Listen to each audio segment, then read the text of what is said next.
गंगा जी, श्री यमुना जी गिरिराज जी के समीप से ही बहती थी। ऐसी भावना है। तो परिकल्पना यदि बना लें, योजना यदि बना लें और पूर्ण रूपेण दृष्टि यदि बना लें, तो दत्त धाम और ये गोवर्धन क्षेत्र, गोदावरी जी और ये सब भाव, इन्हें गिरिराज जी में परिवर्तित होने में कोई समय नहीं लगेगा।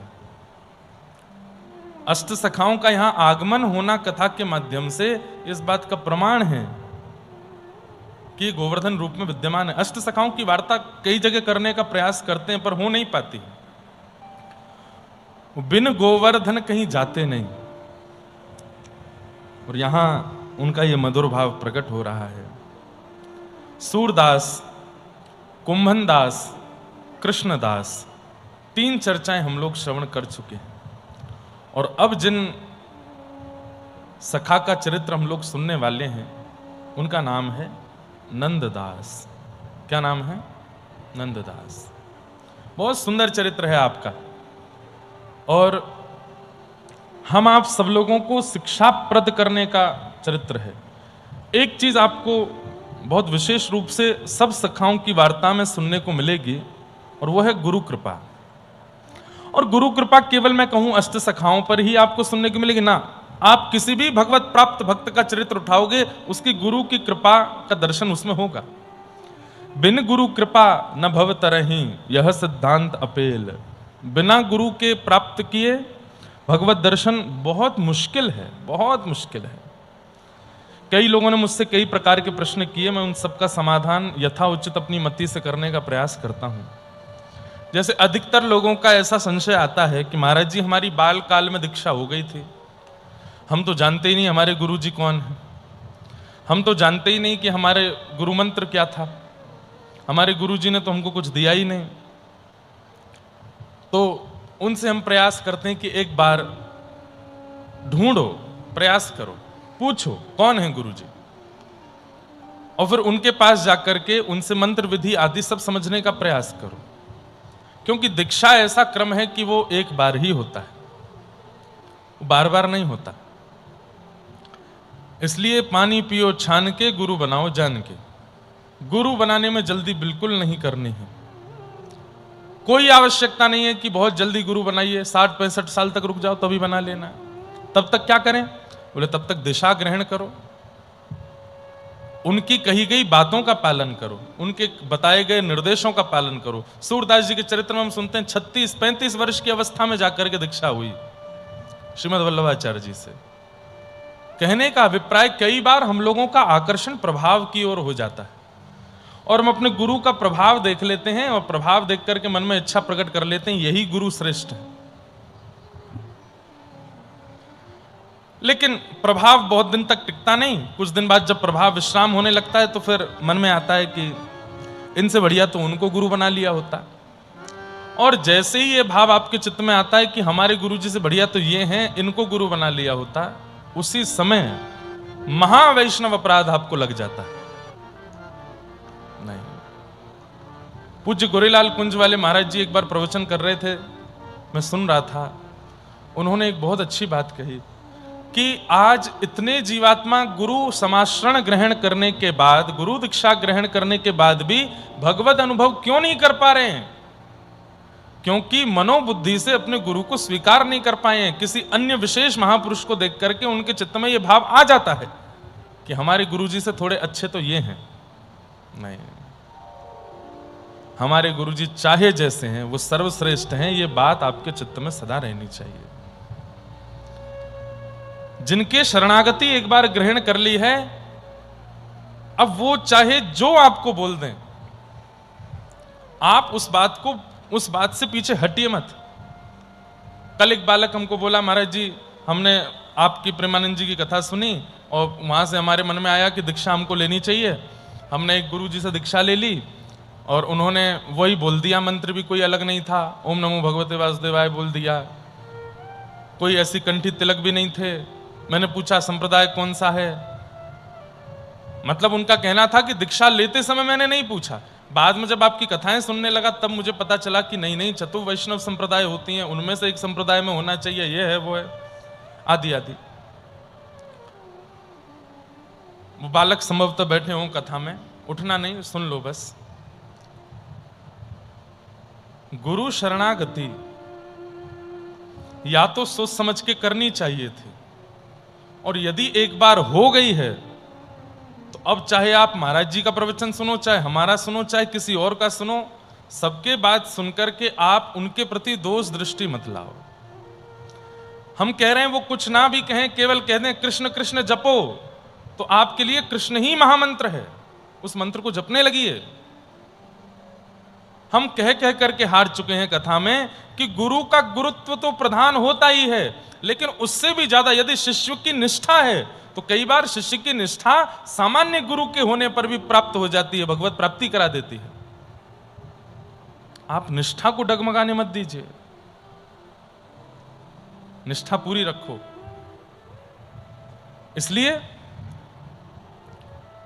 यदि ऐसे ही कहीं भी दीक्षा ले ली है, उनका गुरुजी का याद नहीं है, बाल्यकाल में दीक्षा हो गई थी, कंठी पहना दिया था, घर वालों ने दिलवा दी, हम तो जानते नहीं गुरुजी कौन, मंत्र क्या है का, तो बात एक अलग है, तो आप समाश्रित दोबारा हो सकते हैं और एक श्रेष्ठ सोच बोझ के साथ में दीक्षा ले सकते हैं। लेकिन आप सूझबूझ के साथ दीक्षा ले चुके हो और अब आपको साल भर बाद आंखें खुल रही हैं कि नहीं हमारे गुरुजी ने तो ये नहीं बताया, ये नहीं बताया, हमें तो लग रहा है वो ठीक नहीं है ना, आप उनके प्रति दोष मत लाओ। अब वो जैसे हैं वो आपके गुरु हैं, और उनके समस्त भावों को भगवत वाणी मान करके स्वीकार करना प्रारंभ कर दीजिए और फिर चमत्कार देखिएगा। फिर तीसरी बात, एक ने मुझसे प्रश्न किया, महाराज जी हम वारकरी संप्रदाय से दीक्षित हैं और अभी आजकल हम एक मंदिर में जाते हैं, वहां के लोगों ने हमसे कह दिया है कि वारकरी तो कोई चतुर्वैष्णव संप्रदाय में है ही नहीं, वहां दीक्षित होने से कैसे आप स्वीकार किए जाओगे ना। देखिए चतुर्वैष्णव संप्रदाय हैं, पर इन चतुर्वैष्णव संप्रदाय की भी अनेक शाखाएं हैं, उन्हीं में से एक शाखा का अंग वारकरी संप्रदाय रूप में प्रकट होता है। अब पूर्णतः उसकी पूरी खोजबीन की जाए तो वारकरी संप्रदाय का जो उद्गम है वो जरूर किसी ना किसी चतुर्वैष्णव संप्रदाय से ही होगा। अब चतुर्वैष्णव संप्रदाय में हरिदास, हमारे वृंदावन के हरिदासी परंपरा का नाम नहीं आता, चतुर्वैष्णव संप्रदाय में हरिवंशी परंपरा का नाम नहीं आता, पर ऐसा नहीं है, ये निम्बार्क संप्रदाय की शाखाएं हैं, शाखाओं से प्रकट हुए हैं। इसलिए आजकल कई लोग आपको दृग भ्रमित भी करने का प्रयास करेंगे, पर हमारी एक बात बहुत ध्यान से सुन लीजिए, कान खोल के सुन लीजिए, संप्रदायवाद में नहीं पड़ना है, हमारे गुरु श्रेष्ठ नहीं है इस बुद्धि को आने नहीं देना है, हमारे गुरुजी ऐसे हैं, ये तो ऐसे हैं, ये वाले ज्यादा बढ़िया, वो वाले, ये सारे अपराध मत कीजिए। आप किस लिए गुरु दीक्षा ले रहे हैं? कि आपको भगवत अनुभव करना है, भगवत अनुग्रह प्राप्त करना है, उस उद्देश्य को केंद्र में रख करके गुरु ने जो विधि बताई है, भले ही वो विधि है ही नहीं, पर गुरु ने कह दिया आप करने लगिए उसको, कोई रोके टोके तो हाथ जोड़ के प्रणाम कर दो, हमारे गुरु की आज्ञा है, हम करेंगे, करिए, पर दोष मत लाइए। हाँ, एक जगह छूट है बस, बाल्यकाल में अगर हुआ है, गुरु जी का स्मरण नहीं है, मंत्र याद नहीं है, कुछ भी पता नहीं है, बस कब हो गया कुछ ऐसा पता नहीं है, तो आप कर सकते हैं। और कई पाखंड प्रवर्तक पथ भी हैं भारत में, उन जगह से अगर आप लोग जुड़े हुए हैं तो भी आप दीक्षा पुनः ग्रहण कर सकते हैं। अब पाखंड प्रवर्तक कौन कौन से हैं ये तो मैं मंच से तो नहीं बोलूंगा, विवाद हो जाएगा, पर सीधी बात, जहां ठाकुर जी पीछे हैं, जहां ठाकुर जी बाद में हैं, जहां ठाकुर जी की उपासना अर्चना वंदना सब बाद में है, गुरु जी स्वयं ठाकुर जी बन के पूजा करवा लेते हैं अपनी, हमें उनको ठाकुर जी मानना चाहिए, ये हमारी बुद्धि होनी चाहिए, पर गुरु जी स्वयं को ही ठाकुर जी मानते हैं, यह अपराध है। ऐसे पाखंड प्रवर्तक जो पथ हैं उनका तुरंत त्याग कर दीजिए, उनका त्याग करना है।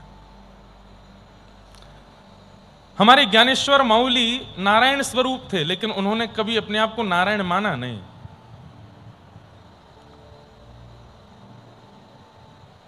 आपके बड़े भैया श्री निवृत्तिनाथ जी, वे शिव स्वरूप थे, लेकिन उन्होंने कभी अपने आप को, वो दिखते शिव स्वरूप में थे, अनुभव शिव स्वरूप का करा देते थे, पर स्वयं कहते हूं कि मैं ही शिव हूं, मेरी पूजा करो, बाकी किसी की पूजा मत करो, ऐसा नहीं होगा। पर कई ऐसे पाखंड प्रवर्तक हमारे यहां आ गए हैं जहां पर मना कर दिया जाता है स्पष्ट रूप से कि सब छोड़ो, हमें भजो, हम तुम्हारा बेड़ा पार करेंगे। ऐसों का तुरंत त्याग कर दीजिए। कई मंदिरों में जाते हैं, ठाकुर जी का मंदिर कोने में बना हुआ है, किनारे में, बीच में कोई और ही बैठे हैं। ये सब पाखंड प्रवर्तक हैं, इन सब का त्याग करना है। तो बहुत सूझबूझ के साथ भक्ति के पथ पर चलिए, और यदि समाश्रण ग्रहण कर चुके हैं, गुरुदेव ने कृष्ण मंत्र नाम कुछ भी दे दिया है, दीक्षा दे दी है, भगवत भजन दिया है, किसी भी रूप में कृष्ण मंत्र है, तो अब उसका त्याग मत कीजिए, वहां चलिए आगे। इस बात का ध्यान रखिए। तो गुरु शरणागति, गुरु आश्रय। कल जब यहां पर आचार्य चरण का स्वरूप पधारा और महाराज जी की आज्ञा से हमको अभिषेक करने का अवसर मिला, कल जब सब यहां गा रहे थे, मेरे मन में इच्छा तो हो रही थी महाराज जी एक पद सुनाने की, लेकिन मैंने कहा विलंब हो जाएगा, कथा में सुनाऊंगा। तो आचार्य के लिए भाव आ रहा था कि, और जब पलस्कर गुरु जी ने कल लिख के पूरा विवरण दिया कि आप हमारे दत्त परंपरा के प्रमुख आचार्य के रूप में हैं, आपसे ही परंपराओं का निर्वहन आगे हुआ, आपके साथ ठाकुर जी सख्य भाव रखते थे, आपकी आज्ञा से ठाकुर जी प्रकट होते, तो वो एक प्रकार से समस्त दत्त परंपरा के प्रमुख आचार्य ही कल पधारे थे। तो सहजो बाई का एक पद मुझे बहुत प्रिय लगता है। कल मेरे मन में हो रहा था कि सब दत्त धाम परिकर की ओर से मैं आचार्य चरण के सन्मुख ये भाव गा दूं। हम बालक तुम माई हमारी, हम बालक तुम माई हमारी। महाराज जी, आज के लोगों को यदि गुरु के प्रति निष्ठा सीखनी है तो श्री सहजोबाई जी का चरित्र सुनिएगा। ऐसी निष्ठा कितनी बार मैं बता चुका हूं, आधे से ज्यादा लोगों ने सुना भी होगा कथा में सहजोबाई का चरित्र। अपने गुरुदेव को आमंत्रित किया था कुटिया पर कि मेरी कुटिया पे पधारिएगा। अच्छा, इनके गुरु श्री श्यामचरण दास जी इन्हीं के भैया थे, जैसे हमारे श्री निवृत्तिनाथ जी, श्री ज्ञानेश्वर माउली, सोपान जी और मुक्ताबाई आपस में बहन भाई हैं। ऐसे ही सहजोबाई के चचेरे भैया थे इनके गुरु श्री श्यामचरण दास जी महाराज। आपने अपने गुरुदेव को निमंत्रित किया कि मेरी कुटिया पे आइए चरण पधराने। गुरुदेव बोले आएंगे। अब गुरुदेव आ रहे हैं तो ठाकुर जी को पता नहीं क्या ऊधम आया, ठाकुर जी बोले मैं भी आज ही जाऊंगा। और एक ही मार्ग पर, एक ही राह पर, एक ही समय पर गुरु भी आ रहे हैं और गोविंद भी आ रहे हैं। और ठाकुर जी बस ये परीक्षण करने आ रहे हैं कि सहजो पहले गुरु का स्वागत करेगी कि मेरा स्वागत करेगी।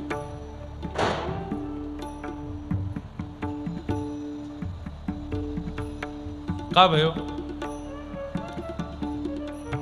सब ठीक है? चलो। हम बालक तुम माई हमारी, हम बालक तुम। और ये पद तो महाराष्ट्र में सिद्ध भी हो जाएगा, क्योंकि यहाँ ज्ञानेश्वर माउली मैया ही कहा जाता है गुरु को। गुरु हमारी मैया है। सहजोबाई के द्वार पर गुरु गोविंद दोनों खड़े हैं और सहजो के हाथ में थाली लगी है स्वागत की। क्या करें? और सहजो ने वो किया जो हम नहीं करते। जब ये चरित्र आया तो मैं आज भी कथा में बोलता हूं कि मैंने सोचा कि अगर मेरे साथ ये घटना होती कि मेरे गुरु गोविंद दोनों द्वार पर खड़े हैं तो मैं क्या करता। आप लोग क्या करते? सब एक ही काम करते कि गुरु जी को बुला के गुरु जी से ठाकुर जी का पूजन करवाते। गुरु जी, आज ठाकुर जी हमारे द्वार पर आए हैं, आप आ जाइए यहाँ पर और आप हम लोगों के साथ। ठाकुर कहती है आपने शरीर दिया, पर शरीर का सदुपयोग तो गुरु ने सिखाया। आपने शरीर दिया, इस शरीर से विषय भोगना बहुत सरल है, पर इस शरीर से भजन करना ये तो गुरु ने सिखाया। आपने बुद्धि दी, इस बुद्धि को कुमार्ग पर ले जाना बहुत आसान था, पर इस बुद्धि को सद्मार्ग पर ले जाने का राह ये तो गुरु ने सिखाया। आपने शरीर दिया, इस शरीर से नरक की प्राप्ति बड़ी आसानी से हो जाती है, पर बड़ी मुश्किलों के साथ लड़ना झगड़ना और कैसे भी करके संसार के विषयों से बच करके भगवत प्राप्ति करनी है। ये क्या गाती हैं? एक ही पंक्ति गाऊंगा। कल गुरुदेव का जब यहां आगमन हुआ तब मन में भाव था कि कह दूं, हम बालक तुम माई हमारी, हम बालक तुम, हम बालक तुम हो रक्षक पूर्ण अविनाशी, हो रक्षक ओ हम बालक तुम माई हमारी, हम बालक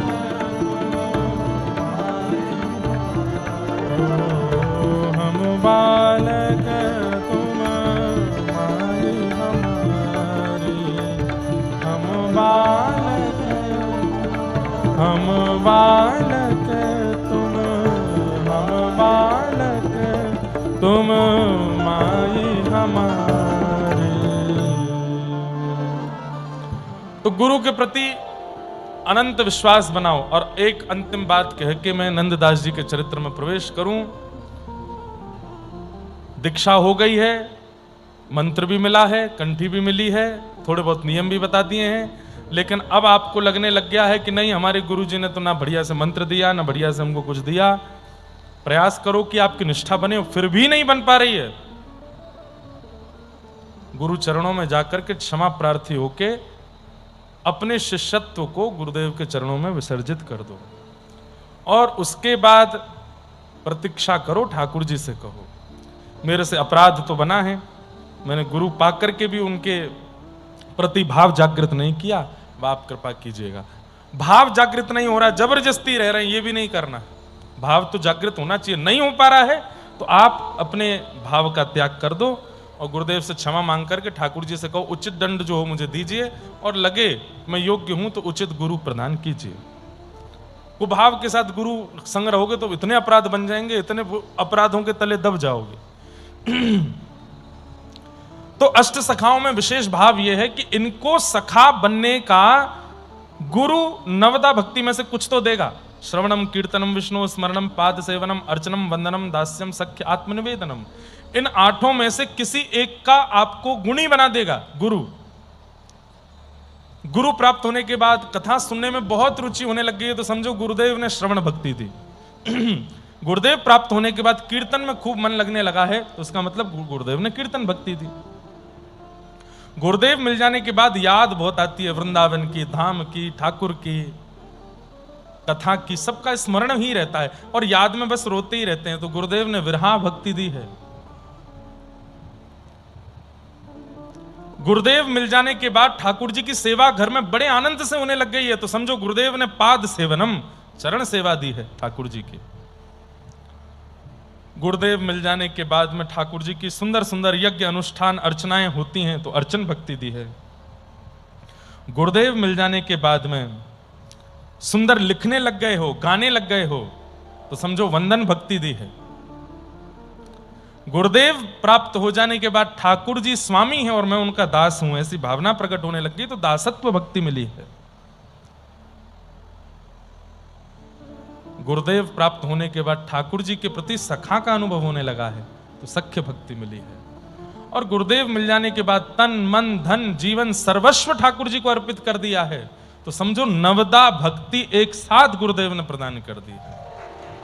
और एक बात बोलूं, मैं प्रशंसा के रूप में नहीं कह रहा हूं, प्रमाण के रूप में कह रहा हूं। दत्त धाम के कई परिकरों के अंदर मैंने वो देखा।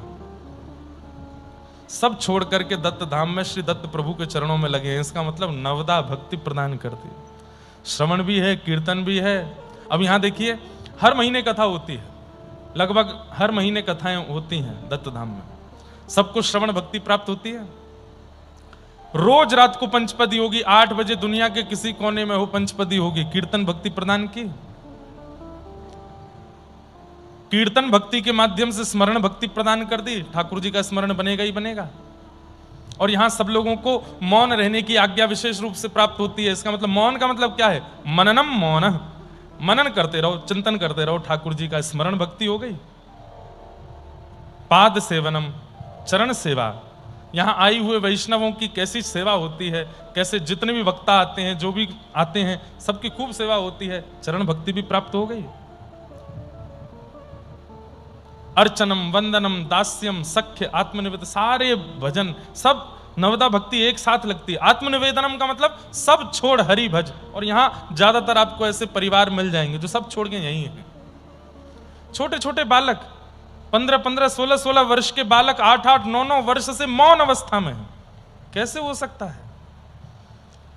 गुरुदेव ने आत्मनिवेदन भक्ति दे दी है। और थोड़ा थोड़ा असर यहां का हम पे होने लग गया है। हम भी सब छोड़ छाड़ के आ जाते हैं साल में एक बार। घर वाले डरते रहते हैं कहीं बहुत ज्यादा असर नहीं हो जाए। पर भैया, भगवत भक्ति भी व्यसन के जैसी होती है। एक बार लग जाती है तो फिर छूटती नहीं है, बढ़ती ही जाती है। उसमें कोई बुराई भी नहीं है। लेकिन हमको तो भैया कभी कभी मन होता है कि श्री हनुमान जी महाराज प्रकट होके कहें कि कुछ वरदान मांगो, तो हम कह देंगे कि दत्त धाम का पूरा क्षेत्र, जैसे हिमालय उठा के आप ले गए थे लंका में, ऐसे दत्त धाम को उठा के वृंदावन ले चलो। ये पूरा क्षेत्र उठा के वृंदावन ही पहुंच जाए और यमुना जी के तट पर गोदावरी जी का मिलन हो जाए और फिर हम वहीं रहें, दत्त धाम में ही रह लें। ब्रजवास भी हो जाएगा, दत्त धाम में भी रह लेंगे। लेकिन सब हमारी कल्पनाएं हैं, पता नहीं पूरी होंगी कि नहीं। हनुमान जी प्रकट थोड़ी होंगे हमारे लिए। पर बहुत अच्छा लगता है। अब मन भारी होता जा रहा है, क्योंकि अब दिन घटने लगे। कल 7 दिन पूरे हो गए, अब 7 दिन घटने वाले शुरू हो गए आज से। अब धीरे धीरे समय जाएगा, लेकिन जल्दी आएंगे दोबारा। महाराज जी तो कह रहे हैं कि कथा विश्राम से पहले तिथि घोषणा करनी ही है। कर देंगे एक बार, दत्त प्रभु जैसी आज्ञा करेंगे फिर वैसा करेंगे। आइए नंददास जी के चरित्र में चलते हैं। श्री नंददास, आप गोस्वामी श्री तुलसीदास जी महाराज के चचेरे भाई थे।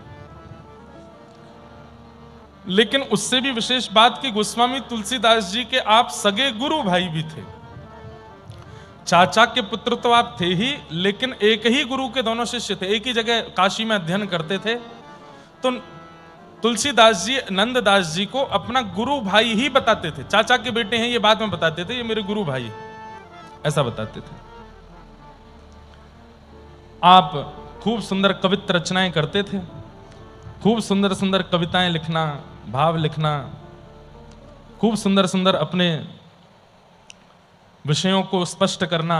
आपकी लेखनी के ऊपर हमारे वृंदावन के श्री हितरवंश महाप्रभु के परिकर में हित ध्रुव दास जी हुए, जिनका एक बहुत प्रसिद्ध पद मैं गाता हूं कथा में। सहज स्वभाव पर्यो नवल किशोरी जी को, मृदुता दयालुता कृपालुता की राशि है। न कहू न रिस कहीं भूले हूं न होत सखी, रहत प्रसन्न सदा ही मुख हासी है। एकादशी के दिन महाप्रभु जी का प्राकट्य, उस दिन मैं हितरवंश महाप्रभु चरित्र सुनाऊंगा, बहुत अच्छा। तो हित ध्रुव दास जी नंददास जी के लिए कहते हैं, नंददास जो कछु कहो राग रंग सो पागी। नंददास जो कुछ भी लिखते हैं वो सब राग और रंग दोनों से पका हुआ होता है, मतलब भरा हुआ होता है। अक्षर सरस स्नेह में सुनत श्रवण उठ जागी। अक्षर इतने अच्छे होते हैं कि कान तुरंत, अभी पद सुनेंगे ना, नंददास जी के पद बहुत अच्छे अच्छे पद हैं, सरल पद हैं। जैसे गोविंद दास जी के औरों के थोड़े कठिनाई लगती है पदों को व्याख्या करने में, पर नंददास जी के पद बहुत सरल है और सुनने में बहुत चैतन्यता प्रदान करने वाले। रमन दशा अद्भुत हुती करत कवित सुधार, बात प्रेम की सुनत ही छूटत नैन जलधार।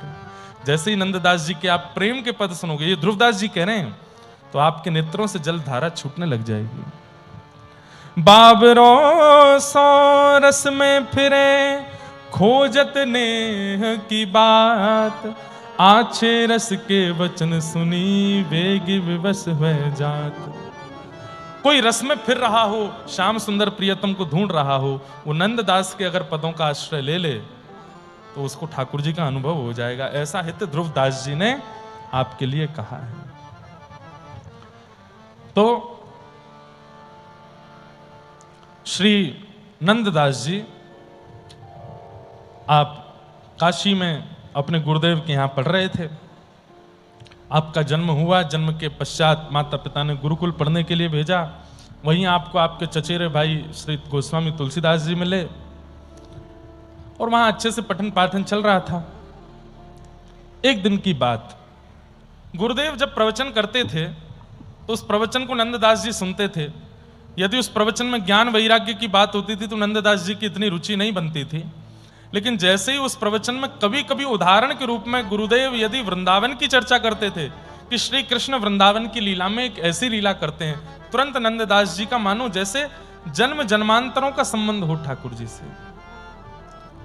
आपके नेत्र खुल जाते थे और नेत्र खुल करके आपके नेत्रों से अविचल अश्रुधार गिरने लगती थी। बंधुओं, एक बात सुनिए, जिस स्थान की चर्चा हो और आपका चित्त बस मंत्रमुग्ध होकर के वहां की बात सुनने लगे, भगवत धामों में, जैसे त्र्यंबकेश्वर की चर्चा हो, काशी की चर्चा हो, वृंदावन की चर्चा हो, द्वारिका की चर्चा हो, जगन्नाथपुरी की चर्चा हो, बद्रीनाथ की चर्चा हो, श्रीनाथ की चर्चा हो, कहीं की भी चर्चा हो और वहां का बस नाम सुनते ही आपका मन ऐसे हो जाता है कि बस ये चर्चा चलती रहे, तो निश्चित है कि पूर्व जन्म का आपका उस स्थान से कोई संबंध है। गुरुदेव सारे प्रवचन करते थे, लेकिन जैसे ही व्रज की कोई बात कहते तो नंददास जी के नेत्र खुल जाते, मंत्रमुग्ध हो जाते, नेत्रों से अश्रु प्रवाह होने लगता। गुरुदेव बोलते, क्या हुआ? बोले, पता नहीं गुरुजी, आप वृंदावन की चर्चा करते हैं और मेरे नेत्र सजल हो जाते हैं। क्यों? ये नहीं पता। क्योंकि नंददास जी भगवान के द्वापर युग के अष्ट सखाओं में से एक सखा ही है। ये अष्ट सखा पूर्व के ही आए हैं दोबारा। यहां तक तो बात ठीक थी। एक दिन गुरुकुल में एक आचार्य जी आए, दूसरे गुरुकुल के, ध्यान से सुनिएगा, और उन्होंने आकर के कहा कि भाई हम अपने गुरुकुल के छात्रों को लेकर के और कुछ यात्रियों को लेकर के यात्रा पर जा रहे हैं।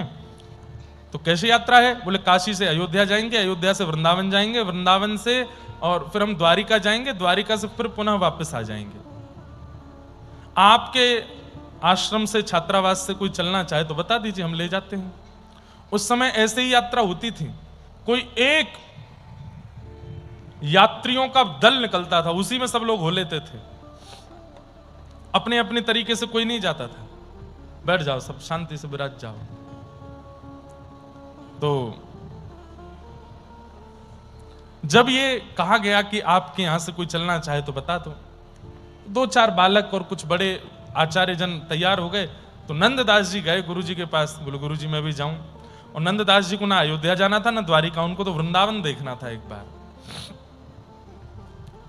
नंददास जी का मैं ये दोष नहीं कहूंगा, पर गुण भी नहीं कहूंगा।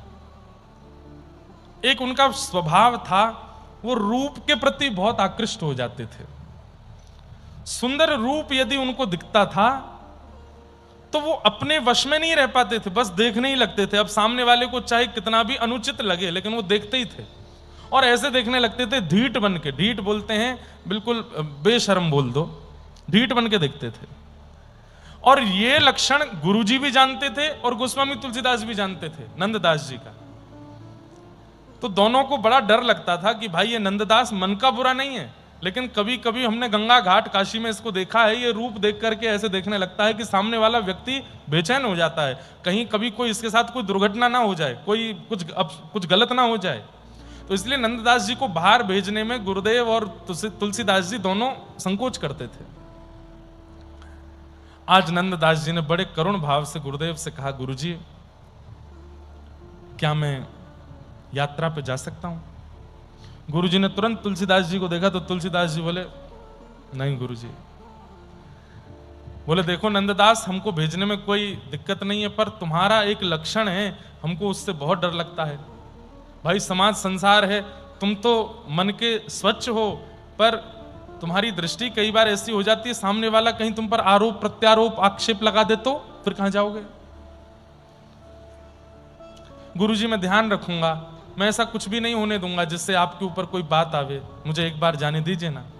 नहीं माने, रात भर चरण दबाए, फिर गोस्वामी तुलसीदास जी के पास बैठे, बोले भैया आप ही कह दीजिए ना गुरुदेव से, एक बार मुझे वृंदावन जाना है, बस एक बार नंद नंदन श्याम सुंदर का दर्शन करना।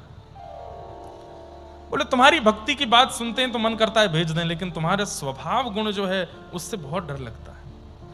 नंददास जी बोले, मैं वचन देता हूं कुछ नहीं बिगड़ेगा, आप मुझे जाने दो। गोस्वामी जी ने दूसरे दिन सुबह गुरुदेव से बात की और कहा, गुरुदेव भेज दीजिए, अब राम जी जो चाहेंगे वो हो ही जाएगा, आप भेज दीजिए, और मुझे वचन दिया है वो ध्यान रखिएगा। ठीक है। और नंददास जी तो बड़े प्रसन्न होकर के निकल पड़े। अयोध्या गए, सरजू जी गए, सब जगह दर्शन करते करते जैसे ही वृंदावन पहुंचे हैं, वृंदावन की दिशा सामने आते ही नंददास जी के नेत्र सजल हो गए। अब एक बात आप सोचेंगे कि इनके अंदर एक विकार भी है, लेकिन भक्ति कैसी प्रेम युक्त है वो भी तो देखिए। भले ही रूप देखने का विकार चित्त में है, परंतु प्रेम भक्ति कैसी है वृंदावन के प्रति। वहीं से ही दंडवत करने लगे, श्री वृंदावन में जाकर के वृक्षों को प्रणाम करने लगे, वृक्षों को आलिंगन करने लगे, उस समय के प्रकट मंदिरों के दर्शन करने लगे, गिरिराज पर्वत का दर्शन किया, श्री यमुना जी का दर्शन करके तो निहाल हो गए। एक ही काम करते रहे, क्या? वृंदावन की परिक्रमा। जितने दिन वृंदावन में रहे, सब यात्री इधर उधर घूम रहे हैं, पर ये वृंदावन की परिक्रमा से दूर ही नहीं गए, बस घूमते ही रहे, घूमते ही रहे, और रोवें विलखें और केवल वृंदावन की परिक्रमा करें। 4-5 दिन वृंदावन में रहने के बाद सब यात्रियों ने कहा अब आगे की यात्रा पर चले। तो नंददास जी बोलते, एक दिन और रुक जाइए, अभी गोकुल देख लेते हैं। अगले दिन बोले, एक दिन और रुक जाइए, नंदगांव देख लेते हैं, एक दिन और रुक जाइए। ऐसे करते करते नंददास जी ने उस यात्रा को 1 महीने तक वृंदावन में रोक के रखा। 1 महीना बाद सब चिढ़ गए नंददास जी से, बोले ये कोई हमारा भरण पोषण करने वाला है? इसकी बात मान करके आप यात्रा को 1 महीने से वृंदावन में रोके हैं। अरे वापस काशी भी जाना है, अभी द्वारिका तक भी पहुंचना है, चलिए अब यहां से। और सबने निश्चित कर लिया कि कल तो हम चले ही जाएंगे। नंददास जी रात भर सोए नहीं, और आपने फिर कहा कि अब मैं रह भी नहीं पाऊंगा वृंदावन के बिना। और सुबह प्रातःकाल सबके उठने से पहले ही आप यात्रा छोड़ करके और वृंदावन के सघन कुंज में जाके बैठ गए। सुबह होकर के यात्रियों ने सबने ढूंढा, लेकिन नंददास जी नहीं मिले। और सब लोगों ने सोचा भलिया है, बला थी सिर पर, छूट गई छूट ध्यान दो, चलो आगे। और सब इनको वृंदावन में छोड़ के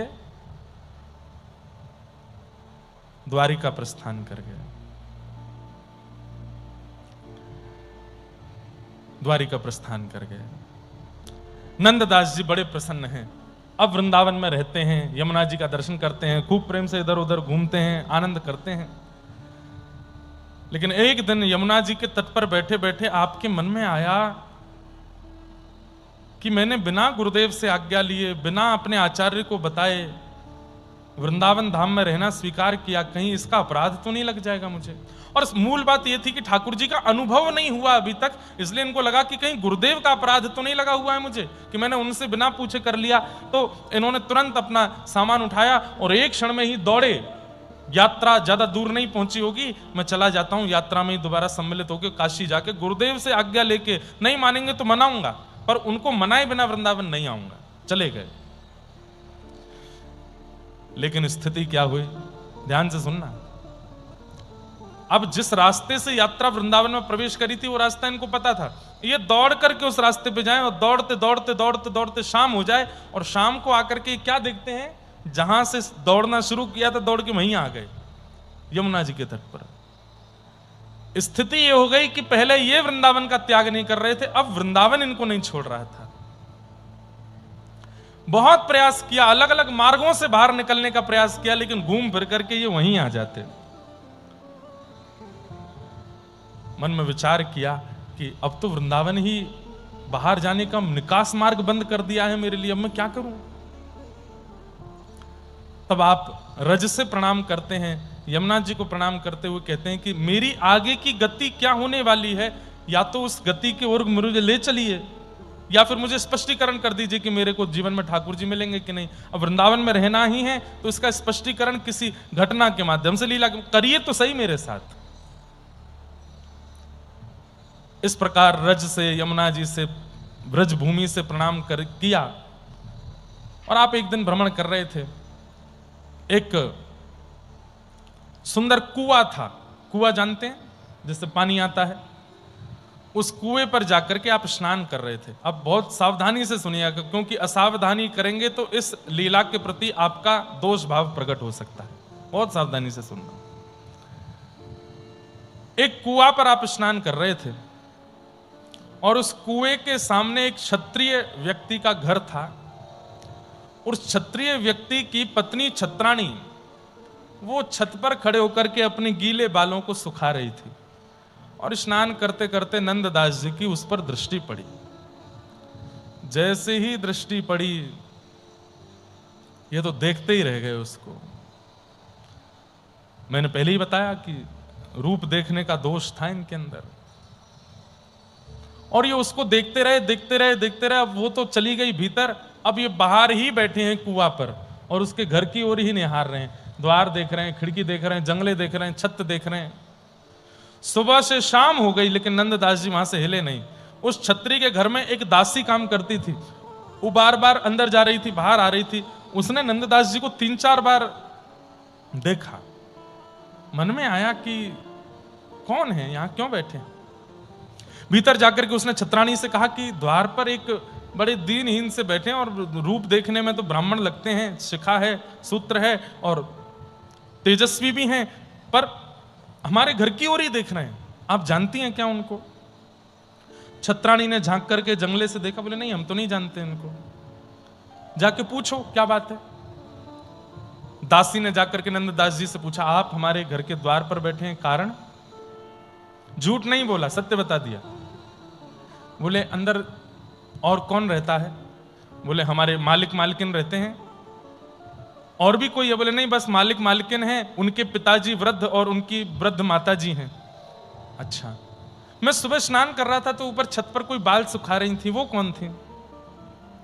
हमारी मालकिन होंगी, उनका रूप बहुत सुंदर है, उनको देखने के लिए बैठा हूं मैं यहाँ पे। आप उनसे बोल देंगे कि वो छत पे आ जाएं? सुनकर के दासी के तो ताम्रवर्ण हो गया। कैसी बात करता है धूर्त, तू शर्म नहीं आती इस तरीके से बोलने में? इसमें शर्म की क्या बात है? उनका रूप सुंदर है और रूप इसीलिए तो मिलता है कि देखा जा सके। आप उनको बोलिए ना, बस एक क्षण दिख जाएं। मैंने जल भी नहीं पिया सुबह से, और ना मुझे भूख लग रही है ना मुझे प्यास लग रही है, बस मैं एक बार उनको देख लूं फिर मैं जलपान करूंगा। दासी दौड़ करके भीतर गई और सिर पकड़ करके बोली, ये कैसी बला आ लगी है घर पर? वो बाहर खड़ा है आपको देखने के लिए। सुबह उसने आपको देख लिया था, तब से वो आपकी ही देखने की प्रतीक्षा में है। अब तो वो छत्राणी घबरा गई। बोले ये कैसा? अरे घर में सबको पता चलेगा, सब क्या सोचेंगे, सबके मन में क्या बात आएगी, इसको कैसे भी भगाओ ना यहाँ से। खूब प्रयास किया। नंददास जी बोले मैं चला जाऊंगा, एक बार उनसे कह दो मुझे दिख जाए। दासी ने जाके कहा, सब जगह बात फैले, घर में बात जावे, आप उससे बढ़िया एक बार छत पे जाके इसको दिख जाओ, ये चला जाएगा। और वो छत्राणी जाकर के, बड़ा अटपटा सा चरित्र है नंददास जी का, सुनिए। दासी छत्राणी छत पर आकर के खड़ी हो गई और नंददास जी ने उसको देख लिया और जैसा कहा था वैसा ही, बस एक झलक देख करके तुरंत कुएं का जल लेके फिर पानी पिया, जलपान किया। वो वहां से चली गई, आप भी चले गए। दासी और छत्राणी बोली बला गई, भगवान पता नहीं कभी कभी क्या परीक्षा लेते हैं। अगले दिन भोर में दासी जैसे घर पर आई तो क्या देखती है, नंददास जी फिर से बाहर बैठे हैं और वहीं देख रहे हैं। दासी बोली अब क्या चाहिए? आज का कोटा भी तो उनके दर्शन से ही पूरा होगा, उनसे बोल दीजिए छत पे आ जाएं। क्या कर रहा है तू? मुझे भोजन नहीं सुहाता, मुझे जल नहीं सुहाता। उनको देखने के बाद ही इच्छा होती है कुछ खाने पीने की, एक बार बोल दीजिए ना। दासी भीतर गई, छत्राणी से जाके बोली, ये तो फिर आ गया है, द्वार पर खड़ा है। छत्राणी बोली, ये मेरे कौन से पाप का मुझे फल मिल रहा है, ये क्या हो रहा है साथ में। उसी समय उस घर के स्वामी छत्री का आगमन हुआ। घर पर आकर के देखा तो अपनी पत्नी को व्यथित देख करके पूछने लगा, क्या बात है। घबरा करके उसने सब सत्य बताया। बोले, मेरे मन में कोई दोष नहीं है, पर 2-3 दिन से ये एक ब्राह्मण है, द्वार पर आकर के बैठ जाता है और कहता है मुझे देखना है। क्षत्रिय बोला, इसकी इतनी हिम्मत। निकल करके बाहर गए। नंददास जी, क्या बात है? कुछ नहीं, क्यों बैठा है यहां पर? संभवतः आपकी पत्नी है वो। हां तो उनको दिखा दीजिए ना एक बार। क्षत्रिय बोला, तेरा मुंह ना तोड़ दूं मैं, तेरी गर्दन काट के ना फेंक दूं मैं, निकल जा यहां से। बोले, आप मुंह तोड़ देना, गर्दन भी काट देना, एक बार उनका मुख दिखा दो। इतने में ही बूढ़े ससुर जी जो उसके पिताजी थे छत्री के, वो आ गए। नगर इकट्ठा होने लगा। सब लोग, अब लोगों को तो बात बनाने को चाहिए, और लोग बाग इस विषय को उछालने लगे। पूरे नगर में चर्चा ऐसी नहीं हो रही है कि नंददास उसको देखने जाते हैं, ऐसी चर्चा हो रही है कि वो घर की छत्राणी नंददास जी से उसका कोई संबंध है। लोगों ने अनर्गल बातें बना करके सब जगह प्रचारित करके उनको धूमिल करने लगे, लेकिन नंददास जी पे कोई फर्क नहीं। और वो परिवार, उनका घर से निकलना दुश्वार हो गया। सब लोग कहने लगे, अरे तुम्हारी घर की बेटी ऐसी, तुम्हारी बहू तो ऐसी, ओ पराये उसको देखती है, ऐसा करती है। क्षत्रिय बोला, आज मैं इसको जान से मार दूंगा। तो उसके पिता ने समझाया, बोले वो ब्राह्मण है और पूरा नगर उसको देखता है, अगर कल को वो नहीं दिखा, खोजबीन करने पे पता चला कि तुमने उसको मार दिया तो हमारी और बदनामी हो जाएगी। बोले क्या करें, हाथ पे हाथ धरे बैठे रहे, वो तो रोज आता है यहां पर।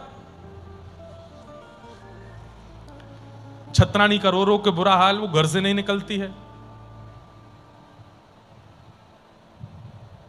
तब आप लोगों ने निर्णय लिया, बोले हम एक काम करते हैं। बोले क्या?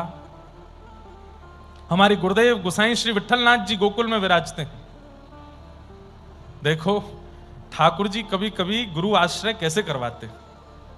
हमारे गुरुदेव क्षत्रियों के उनके गुरु थे गोसाई श्री विठलनाथ जी, वल्लभाचार्य जी के पुत्र, श्रीनाथ जी की सेवा करते हैं। वो गोकुल में विराजते हैं और हम लोगों पे धनवन भी खूब ज्यादा है, तो रात रात में किसी को पता नहीं लगने देते हैं और ये नगर छोड़ करके हम लोग गोकुल चले जाते हैं। ये बला भी छूट जाएगी, गुरुदेव की सन्निधि भी मिल जाएगी, ब्रजवास भी हो जाएगा। और सब लोग इस पर रजामंदी हो गए। सुबह सुबह सारा सामान तैयार था। नंददास जी आए द्वार पर, एक बार दर्शन करने आते थे। वो छत्राणी आकर के जैसी छत पर खड़ी हुई, उसको देख के नंददास जी चले गए। नंददास जी के जाते ही आप लोगों ने सारा सामान बैलगाड़ी में रखा, निकल गए वहां से और सीधे गोकुल। अगले दिन नंददास जी जब आए तो द्वार पर ताला लगा देखा। आसपास लोगों से पूछा, ये कहां है, इनका घर बंद क्यों है? किसी ने बता ही दिया, वो पता तो चली जाती है सबको। किसी ने बता दिया, बोलो वो तो अपने गुरुदेव के पास गोकुल चले गए। गोकुल का नाम सुनते ही नंददास जी ने गोकुल की राह पकड़ी और आप गोकुल की ओर प्रस्थान करने लगे। अब परिवार तो सोचिए 12 घंटे पहले निकल गया था, पर नंददास जी में दर्शन की इतनी लालसा थी, दर्शन था जाने क्या ही था, वो इतनी तेज दौड़े कि वो लोग यमुना जी के तट पर पहुंचे हैं, सामान उठा उठा करके नाव में धर रहे हैं। इतने तो नंददास जी वहां आ गए और सामान धरते हुए दासी ने पीछे घूम करके देखा तो नंददास जी एक पेड़ पर ऐसे हाथ लगाए खड़े और मधुर छत्राणी को देख रहे हैं। दासी दौड़ी दौड़ी गई, बोले ये बला तो यहां भी आ गई। बोले कहां है? बोले वो खड़ा। नंददास जी मानो जैसे प्रेत जैसे दिखने लगे इन लोगों को। बोले ये कैसे कहीं भी प्रकट हो जाता है? एक बार फिर जाके मना। बोले भैया तुम्हें चाहिए क्या? कुछ नहीं चाहिए, तो उनको देखना है बस। कैसे बेशरम हो तुम? अरे वो किसी की पत्नी है, किसी की बेटी है, किसी की बहू है, इतनी तो लाज। तो बोले मैं कुछ कह रहा हूं आपसे, मैंने ये तो कहा नहीं कि मेरा विवाह कर दो, मैंने ये तो कहा नहीं कि मुझे उनसे मिला दो या मेरा कुछ उनसे वार्ता करा दो ना, देखना ही तो है। सब लोग नाव में बैठ गए और नाव वाले से कहा पार करने का कितना लोगे? बोले 1.5 रुपया। बोले हम तुझे 1.5 रुपया पार करने का देते हैं, 10 रुपया ऊपर से देते हैं। बोले किस लिए? सारे नाविकों को बोल दो इसको पार नहीं करें। नाव वाले ने कहा ठीक है, इसको पार नहीं करूंगा, आप चिंता मत करो। परिवार को पार कर दिया और उस नाव वाले ने सब में रुपए बांट दिए। बोले ये नंददास नाम का खड़ा है, इसको पार नहीं करना, चाहे जितना कहे। परिवार चला गया। मतलब अगर आज की डेट में नंददास जी के ऊपर कोई बायोग्राफी बना दी जाए तो थोड़े साइको जैसे लगेगा उनका चरित्र। कितने मतलब जैसे कोई आदमी पागल सा नहीं हो जाता है, ऐसा। और कभी कभी ऐसों को ही ठाकुर जी पकड़ते हैं। प्रेम तो है चित्त में, पर अभी उस प्रेम को राह दिखाने वाले गुरु नहीं मिले। गंगा जी तो अवतरित हुई हिमालय से, लेकिन आगे आगे भगीरथ जी चल रहे हैं राह दिखाते हुए, तब जाकर के सागर में मिली हैं। ऐसे ही प्रेम सबके चित्त में होता है, भाव सबके चित्त में होता है, लेकिन उसको सही पथ दिखाने वाला गुरु चाहिए। दोष नाम की कोई वस्तु संसार में होती नहीं है। ध्यान से सुनिएगा, दोष नाम की कोई वस्तु संसार में होती नहीं है। हमारा जो गुण ठाकुर जी से विमुख हो जाता है वही दोष बन जाता है, और जो गुण ठाकुर जी में लग जाता है वही भक्ति बन जाता है। दोष नाम की कोई वस्तु नहीं होती। क्रोध दोष नहीं है, संसार में है तो दोष है। ठाकुर जी के प्रति हो जाए तो कल देख रहे थे गोविंद दास, ठाकुर जी कोई गोटी मार रहा है, ठाकुर जी से ही लड़ रहा है, वहां क्रोध का अनुभव हो रहा था ना, प्रेम का अनुभव हो रहा था।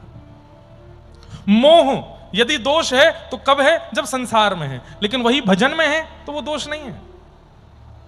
लोभ, किस बात का लोभ? इसका भजन मुझसे ज्यादा हो रहा है, ये मुझसे ज्यादा दिगंबरा दिगंबरा जप रहा है, लोभ, इससे ज्यादा करना है मुझे। अब यही संसार में हो जाए तो दोष बन जाता है, पापगामी बना देता है, और भजन में बन जाए तो भगवत प्राप्ति करा देता है। काम संसार में हो तो दोष है, लेकिन गोपियों की तरह ठाकुर जी में हो तो भक्ति है।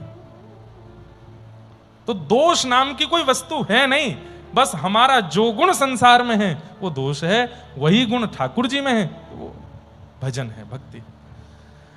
पूरा क्षत्रियों का परिवार पहुंच गया गोकुल, जाकर के गोसाई श्री विठलनाथ जी को प्रणाम किया। विठलनाथ जी बड़े प्रसन्न हुए और सब आनंद में बोले गुरु जी बस अब सब छोड़ आपकी शरण में आ गए। अरे वाह, बहुत बढ़िया किया। भूख लगी होगी, लगाओ भाई पत्तल लगाओ। कितने लोग थे? 4 लोग थे, छत्री, छत्राणी, उसके पिता और माता। लेकिन 5 पत्तल लगाई गई, 5 पत्तल लगाई। दासी भी थी, 6 पत्तल लगाई। अब परिवार के लोग पत्तल देखें और वो खाली पत्तल जब देखी तो डर तो लग ही रहा था नंददास कहीं भी आ जाता है। गुरुजी हम तो 6 ही लोग हैं, ये 5वीं पत्तल किसके लिए? गोसाई श्री विठलनाथ जी मंद मंद मुस्का के बोले यमुना के उस पार भी एक भूखा खड़ा है, उसको भी भूख लगी है, वो भी पाएगा। अब तो इनके आंखों से आंसू छूट गए। बोले गुरुजी उसका नाम मत लीजिए आप, हमको वो प्रेत के जैसा दिखाई दे रहा है, उसने हमारा, हम तो ब्राह्मण जान के उससे कुछ कह नहीं रहे, ऐसा कर रहा है। गोसाई जी बोले मुझे सब पता है, पर भैया इस संसार में दोष नाम की कोई वस्तु होती नहीं है। उसके अंदर देखने का शौक है, वो सुंदरता के पीछे मरता है। अभी उसने नंद नंदन को देखा नहीं है ना। तुम लोग चिंता मत करो, यहीं बैठ जाओ गोकुल में। अब 2 दिन का समय दो, 2 दिन बाद अपनी पत्नी को उसके सामने खड़ा करना, देखने की भी इच्छा प्रकट हो जाए तो हमारा नाम बदल देना। और हमने नाव भेजी है उसको बुलाने के लिए, बुलाओ।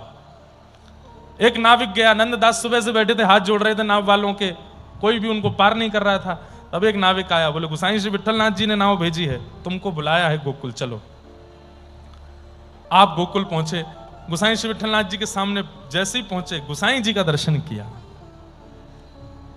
कहो नंददास कैसे हो? आपको मेरा नाम कैसे पता? मैंने तो ऐसे ही बोल दिया, तुम्हारे मुख से लग रहा था कि हम नंद नंदन के दास हैं और तुम उनके प्रेमी लगते हो, तो नंददास बोला।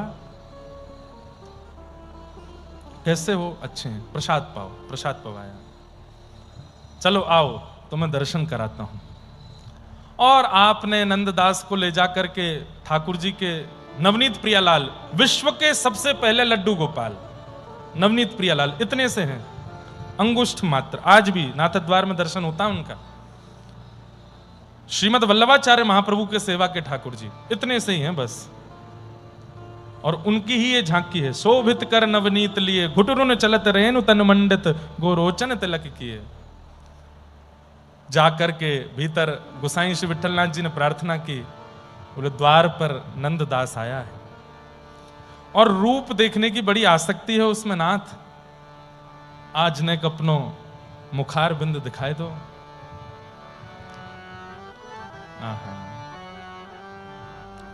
आज कृपा कर दो ना नाथ। ऐसी आसक्ति, ऐसी दृढ़ता किसी को देखने की मैंने पहली बार देखी है किसी में। पागल है, बावला है सुंदरता देखने के लिए, दिखा दीजिए ना अपना रूप। संसार से छूट के जब आपको देख लेगा तो हो सकता है कि आपके ऐसे यश का गान करे, गुण का गान करे कि पूरा विश्व कृतार्थ हो जाएगा।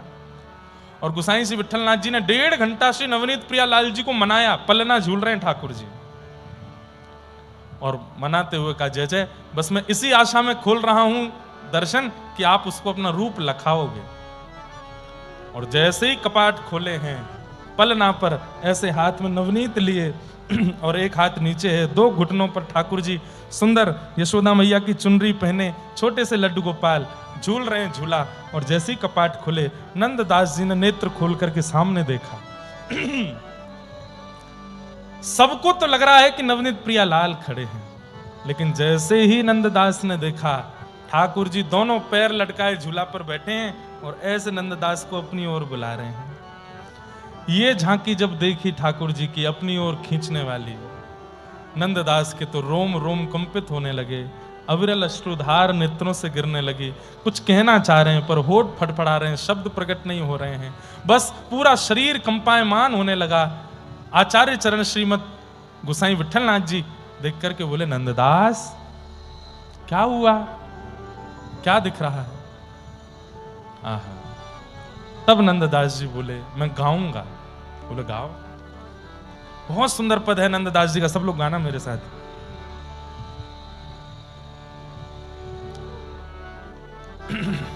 नंद भवन को भूषण माई, नंद भवन को भूषण,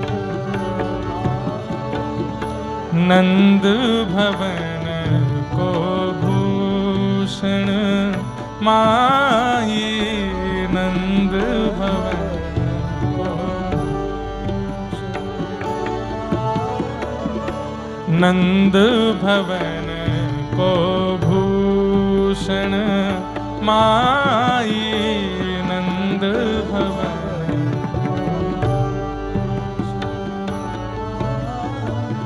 यशोदा को लाल वीर हलधर को, यशोदा को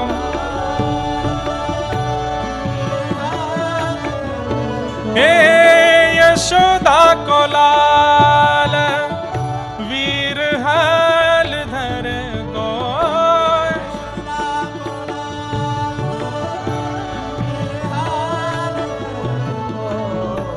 राधा रमण परम सुखदाई, राधा रमण परम, हे राधा रमण परम सुखदाई, राधा रमण परम, नंद भवन को भूषण माई, नंद भवन।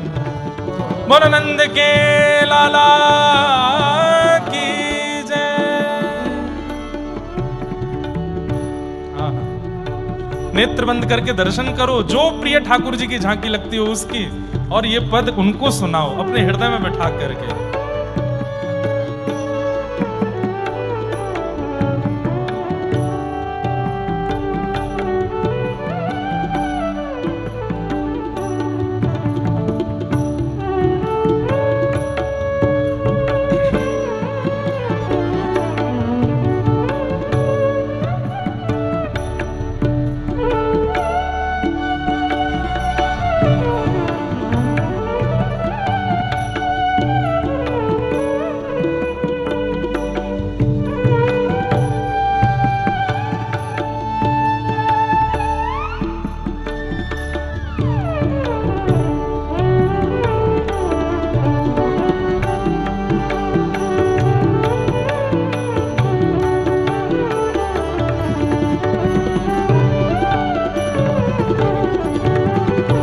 इंद्र को इंद्र देव देवन को, इंद्र को इंद्र।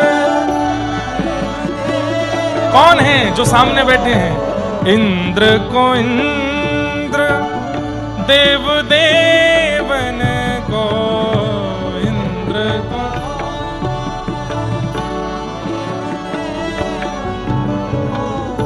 ब्रह्म को ब्रह्म महा वरदाई, ब्रह्म को ब्रह्म महा। कितने सरल शब्दों में कितनी बड़ी बात नंददास कह देते हैं ना। हमारे इंद्र हैं, पर बोले ये कौन है? इंद्र को इंद्र, देव देवन को, ब्रह्म को ब्रह्म महावरदाई, काल को काल, ईश ईशन को, काल को काल, हे काल को काल, ईश ईशन को।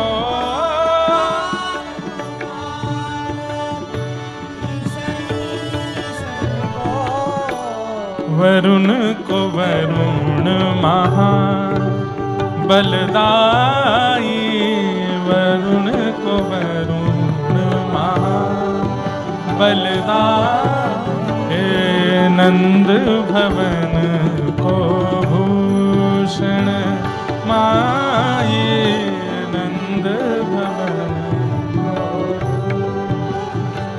और कौन है ये? शिव को धन संतन को सरवस, शिव को धन,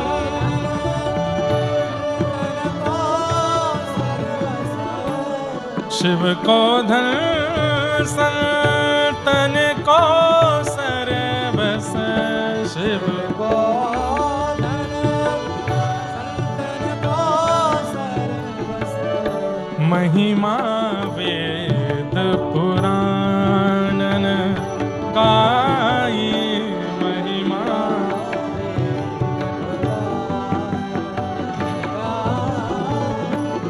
नंददास को जीवन गिरधर,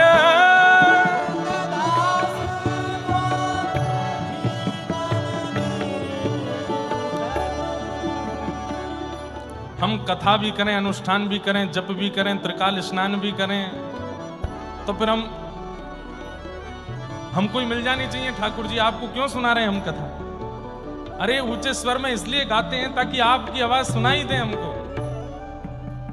बैठे हो दत्त धाम में, ऐसे पावन सानिध्य में, वैदिक जनों के, गुरु जनों के, गोदावरी जी के तट पे, एक तरफ गोदावरी, पीछे दत्त प्रभु हैं, बीच में भागवत जी की मधुर त्रिवेणी संगम हो रहा है, और आप लोग शांत बैठे हो। अरे आपका मन रूपी मयूर क्यों नहीं नाच उठता है सुन के? गाइए ना हमारी तरह। नंददास को जीवन गिरधर,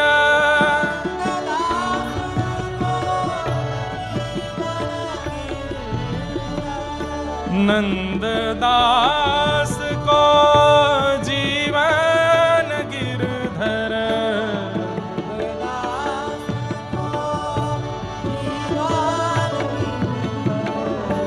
गोकुल मंडन कुंवर कन्हाई, गोकुल मंडन। हे नंददास को जीवन गिरधर, नंददास को जीवन गिरधर। जैसे ही ये पद गा रहे थे, गोसाई श्री विठलनाथ जी दौड़ करके गए और उस क्षत्रिय परिवार की उस महिला को बुला करके लाए। प्रेम मगन होकर के नंददास जी नाच रहे हैं ठाकुर जी के आगे। वो घबरा रही है सामने आने में। गोसाई जी बोले मैं कहता हूं आओ यहां पर। जैसे ही वो आकर के खड़ी हुई, गोसाई जी ने नंददास से कहा, नंददास जरा पीछे मुड़ के देखना।